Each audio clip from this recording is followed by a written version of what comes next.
Welcome to Penrose Learning, where we make understanding easy. You start by getting into the castle basement, go down the main staircase, and take the door that leads under the castle. Once down there, move toward Hazy Maze Cave.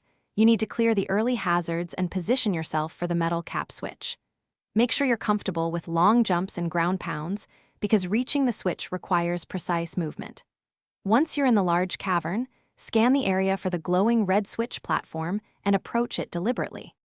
Now you press the red switch to enable metal cap timers. Aim to land squarely on the small platform by using a long jump or a series of controlled hops. Once you depress the switch, listen for the metallic chime. This confirms the metal power is available. Immediately leave the switch area and head to a nearby painting or level entry that accepts the metal cap. You have a limited interval to trigger the metal transformation, so move quickly and avoid unnecessary risks. Finally, enter the course or painting that accepts the metal cap while the effect is active. You will transform into Metal Mario and gain increased weight and invulnerability to some hazards. Use your new weight to walk underwater, sink safely, and knock over fragile obstacles.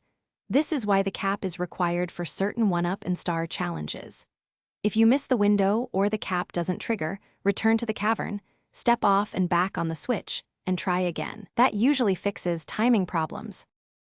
Thanks for watching. If this was helpful, leave a like and consider subscribing. See you next time.